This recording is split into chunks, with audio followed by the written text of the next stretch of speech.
Pemirsa, kalangan analis menilai kapitalisasi pasar BCA bisa menembus 1.000 triliun rupiah. Pasar mengapresiasi dan menyambut positif harga baru saham BCA setelah stock split. Caranya gampang. Masuk ke akun Klik BCA. Setelah mendapatkan persetujuan jadwal stock split dari Bursa Efek Indonesia, saham PT Bank Sentral Asia Tbk secara resmi diperdagangkan dengan harga baru sejak Rabu 13 Oktober. Pasar menyambut positif dan kalangan analis menilai kapitalisasi pasar BCA bisa menembus 1.000 triliun rupiah. Manajemen BCA berharap harga saham BCA terjangkau bagi investor dari sejumlah kalangan. Aksi korporasi stock split ini sebelumnya telah disetujui dengan rasio 1:5. Saat ini secara regional BCA adalah bank dengan kapitalisasi pasar terbesar di Asia Tenggara, mengalahkan beberapa bank seperti DBS Group Holding Ltd, Bank Rakyat Indonesia atau BRI, Overseas Chinese Banking Corp, dan United Overseas Bank Ltd. Bank Sentral Asia secara kronologis mencatatkan saham perdana pada 31 Mei tahun 2000. Sejak 21 tahun lalu, saham BBCA telah menjadi pilihan pelaku pasar. Setahun setelah listing di Bursa Efek Indonesia, Bank Sentral Asia melakukan stock split pertama pada 15 Mei 2001 dengan rasio 1:2. Pada 2004, kapitalisasi pasar BBCA masih pada level 36,25 triliun rupiah. Saat ini ada optimisme bahwa kapitalisasi pasar BCA bisa menembus 1.000 triliun rupiah. Pertumbuhan yang signifikan dalam bisnis BCA didukung juga oleh sejumlah anak usahanya yang menopang dan mendukung penuh bisnis perbankan induk usaha. Dalam mendukung perkembangan pasar modal Indonesia yang diperkirakan akan selesai pada bulan Oktober 2021. Assalamualaikum, selamat sore BCA. Pemirsa, Bank Sentral Asia telah menjadi bank dengan kapitalisasi pasar terbesar di Asia Tenggara. Pencapaian itu tentu merupakan hasil dari strategi bisnis yang mumpuni. Dan kita akan membahas strategi bisnis BCA bersama Presiden Direktur Bank Sentral Asia, Yahya Setiaatmaja. Selamat pagi Pak Yahya, apa kabar? Selamat pagi, kabar baik Mas Cika. Oke, Pak Yahya, ini setelah apa yang di terobosan-terobosan yang dilakukan oleh BCA, kemudian apa yang sudah dicapai oleh BCA, banyak analis pasar modal ini yang yakin begitu bahwa BCA akan segera, market cap-nya segera akan menembus 1.000 triliun rupiah. Pandangan Anda seperti apa Pak Yahya? Apakah memang sesegera itu Pak Yahya? Begini, kita cerita dulu ya. Oke. Lebih baik kalau berbicara sesuatu berdasarkan fakta, fundamental, dan masa yang lalu. Nah, tadi secara singkat ya sudah dikatakan. Historis itu penting. Jadi waktu kita pertama kali IPO tahun 2000, berapa harga saham BCA ketika itu? 1.400, Mas Cika. Nah, sudah disampaikan pada tahun 2001, kita stock split. Nggak banyak-banyak, 1:2. Harganya dari 1.400 sudah meningkat ke 1.704. Kita stock split 1:2. Nah, jadi artinya waktu itu harusnya kan sekitar 850-an ya. Dan memang pada waktu stock split pertama itu harga saham BCA 852. Ya, dari 1.700, 1.400 naik 1.700 jadi 852. Kemudian tahun 2004 yang 852 itu sudah naik menjadi 3.552. Nah, itu dalam waktu 3 tahun. Kemudian 3.552 kita stock split lagi jadi 1.776. Nah, sesudah itu yang terakhir 2008 dari 1.776 itu sudah naik menjadi 7.150. Ya, itu kita stock split 1:2, 3.550. Artinya dari 2008 sampai saat stock split kemarin, kita sudah naik dari 3.550 menjadi 35.000, hampir 10 kali. Lalu kita pecah stock split menjadi 5, harganya berkisar 7.500. Market cap saat ini kalau saya lihat dengan harga 7.500 itu sudah 943 triliun. Tinggal 50 triliun lagi untuk mencapai 1.000. Tapi saya selaku Presidir BCA nggak berani berjanji apa-apa karena saham kita tahu pemain saham BCA itu ada investor luar negeri banyak sekali, dari pension fund, insurance company, fund managers itu banyak sekali. Investor lokal juga demikian, perusahaan asuransi, pension fund, reksadana, fund manager itu banyak yang memegang saham-saham BCA. Jadi pengaruh mereka itu besar sekali, dan yakin dan percaya bahwa mereka ini semua arahnya fundamental. Kalau memang fundamental BCA bagus, sejarah itu terus akan terulang. Ya, jadi ingat tahun 2008 itu saham kita harga 3.550. Nah, sebelum stock split kemarin tahun 2021 harganya 35.000, dan sesudah stock split menjadi 7.500-an, bahkan pernah paling tinggi itu 8.250 kemarin pada waktu hari pertama stock split. Kelihatannya market cukup optimistik, tapi jangan emosional lah. Namanya pemain saham itu pakai rasional, pakai fundamental. Ini dua hal yang harus Anda ingat ya. Jangan emosional. Harga berapa aja dibeli salah.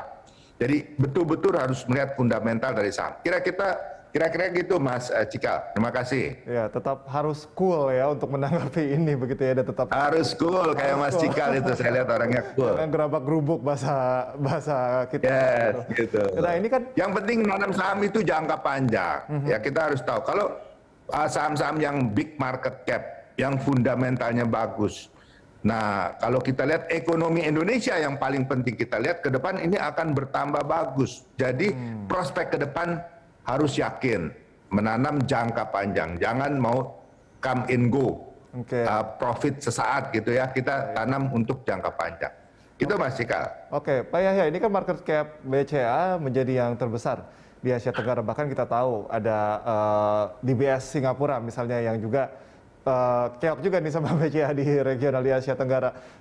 Pak Yahya bisa ceritakan nggak seberapa kompetitif sih sebetulnya persaingan perbankan di Asia Tenggara? Ya, saya kira gini, kalau kita lihat bisnis perbankan, memang bisnis internasional, interbank, persaingan itu cukup besar. Namun kalau kita lihat secara bisnis bank sendiri, saya kira seperti di Indonesia ya, itu 99,9% bisnis kita ya di Indonesia gitu. Sedikit sekali kita bersaing dengan luar. Nah, kalau kayak Singapura kan ya kita maklum lah, negaranya kecil. Penduduk mungkin berapa? 4-5 juta, itu pun termasuk pendatang ya.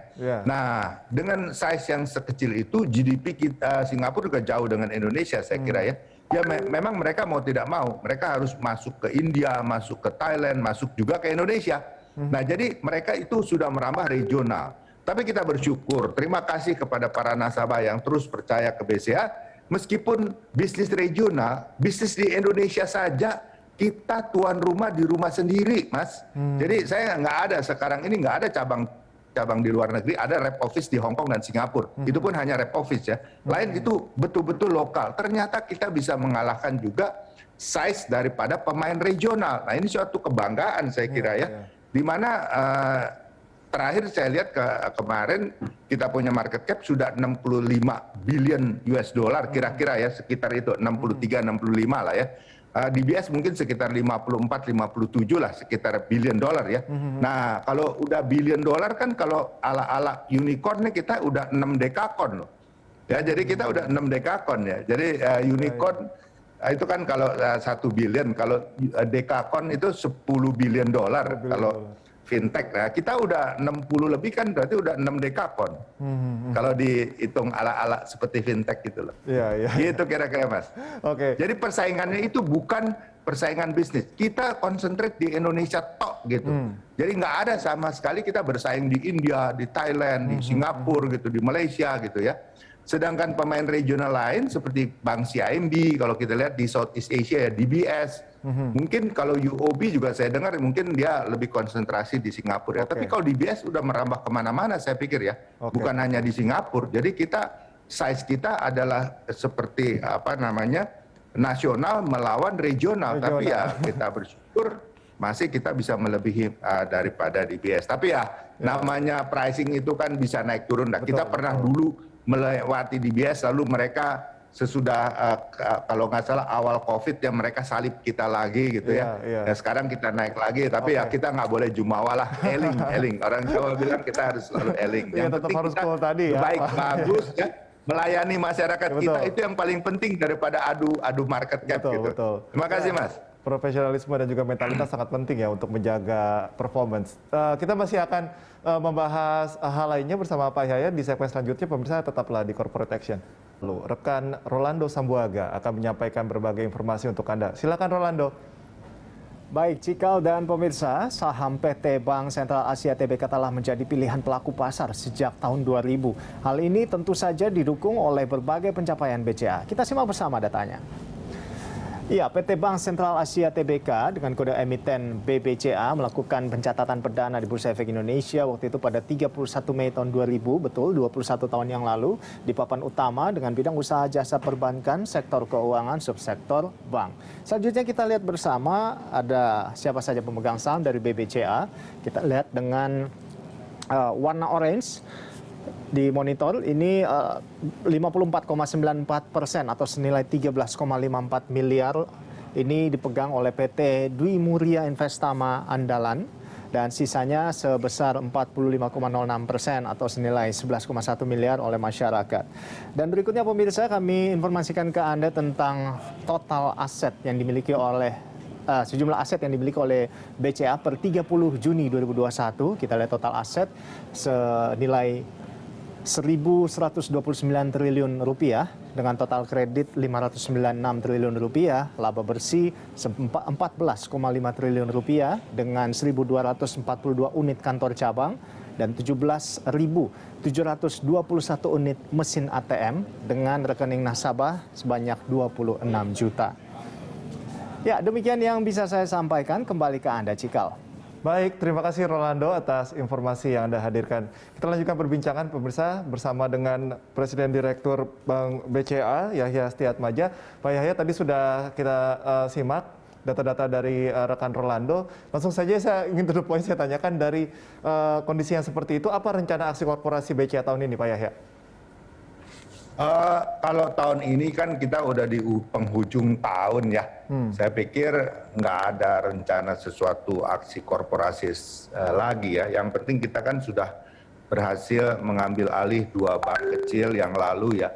Lalu yang satu kita sudah merge ke Bank Syariah untuk memperkokoh posisi BCA Syariah, dan satu lagi sudah lahir Bank Digital. Nah ini rencana kita tahun depan, tapi tahun depan saya kira ya tentu ini adalah perencanaan dan kita akan masukkan dalam perencanaan kita seyogyanya market memungkinkan. Ini pun dengan catatan tentu ya kita akan masuk ke capital market daripada anak perusahaan kita ini BCA Digital ini ya, itu saya kira ya. Kalau untuk BCA sendiri kita belum umumkan secara resmi. Biasanya kalau Anda pantau, biasanya di akhir tahun tuh kita ada interim dividen, itu aja ya mungkin yang biasa, tapi ini suatu kegiatan rutin ya, saya kira itu hal yang biasa kita lakukan ya. Saya pikir itu aja Mas Cikal. Oke, untuk pasar untuk era digital sendiri, pandangan Anda bagaimana? Memang pasar memang dari semua kalangan sudah mulai melek digital atau masih ada kendala-kendala tertentu, Pak Yahya? Ya, saya kira digital perbankan, digitalisasi perbankan suatu keniscayaan ya, bahwa semua perbankan harus masuk ke digital dalam arti masuk ke teknologi, bukan semuanya harus masuk bank digital. Kalau semuanya bank digital ya, saya ingat pada tahun Pakto 88 itu ada 250 lebih bank ya, akhirnya yang bertahan cuma berapa, separuhnya, sekarang pun tinggal 100-an ya mungkin ya. Dan yang besar paling nggak ada 8, 10, nggak sampai itu. Jadi bahwa masuk digital untuk efisiensi segala itu harus. Tetapi menjadi bank digital tentu ini another market, suatu spesifik market para milenial, para milenial yang menginginkan suatu feature-feature baru yang nggak mau direpotkan, nggak mau datang ke cabang misalnya. Tapi kan kadang-kadang harus berpikir juga, kebutuhan uang tunai di Indonesia itu masih cukup besar ya, dan kebutuhan informasi seperti call center itu penting. Kita punya Hello BCA, Itu juga salah satu yang harus dilengkapi. Jangan hanya mau menjadi bank digital tanpa melengkapi diri dengan persiapan infrastruktur yang harus melengkapi. Karena apa? Karena di Indonesia saya yakin ya, tunai itu belum bisa cashless sama sekali, itu belum bisa ya. Karena kita membutuhkan sinyal yang kuat ya, dan penyebaran informasi, edukasi ke seluruh lapisan masyarakat. Jangan lupa, di masyarakat kita belum semuanya digital savvy. Masih banyak sekali generasi yang belum familiar. Tugas kita, tapi edukasi itu kita tahulah, edukasi nggak gampang. Nah sekalian sekarang kesempatan emas ini juga saya kasih tahu ya, seluruh para nasabah semua bank ya, bahwa mulai 1 Desember itu kartu chip yang non chip ya, kartu yang non chip udah nggak berlaku loh, nggak bisa dipakai. Jadi ingat, cepet-cepet Anda lihat, buka dompet Anda, lihat kartu ATM Anda, debit card gitu ya, apakah sudah chip atau belum. Kalau belum, buru-buru datang. Kalau di BCA itu bisa ganti di cabang, kita ada CS Digital, ada Halo BCA, yang mager, yang PW itu nggak usah repot-repot ke cabang, pakai kita punya call center, bisa langsung diganti itu kartunya, kartu debit chipnya ya. Titipan aja Mas. Oke. Penting nih, nggak 1 Desember, kasihan nasabah nanti mau transaksi nggak bisa. Mungkin singkat saja, ini berarti BCA coba apa ya, menyeimbangkan kalau kita bicara ke depan mengenai bank digital begitu ya, dan juga transformasi yang akan dilakukan tentunya juga dengan apa namanya fitur-fitur dan juga aplikasi yang memudahkan juga untuk masyarakat. Jadi mungkin prinsipnya adalah keseimbangan tadi ya Pak Yahya. Ya. Jadi kita seperti kita ya, kita untuk alat kita 86% lebih ya, nasabah kita udah menggunakan apakah klik internet, apakah klik BCA ya, internet, kemudian mereka menggunakan M-Banking dan MyBCA. Ada 3 sarana untuk itu ya. Nah tinggal kepiawaian si nasabah mau pakai yang mana, semuanya bisa memudahkan mereka ya. Jadi ini akan terus kita kembangkan, tapi tentunya yang tradisional kita pertahankan. Jadi nasabah yang memang tidak mau berubah, merasa tidak nyaman, ya monggo, silakan. Masih yang lama masih tetap ada, silakan pakai gitu Mas kira-kira. Masyarakat ini berbeda-beda kan stratanya, pengetahuannya ya, keinginannya ya, mau ada yang gampang nggak mau berubah, ada yang pengen fitur-fitur baru, ya nanti kita akan penuhi semua. Oke.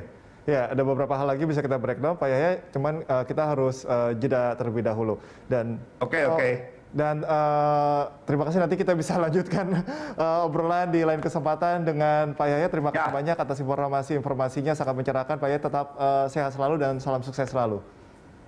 Terima kasih Mas Cika, saya bisa live ya. Oke, thank you Pak. Pemirsa Dialog Corporate Action.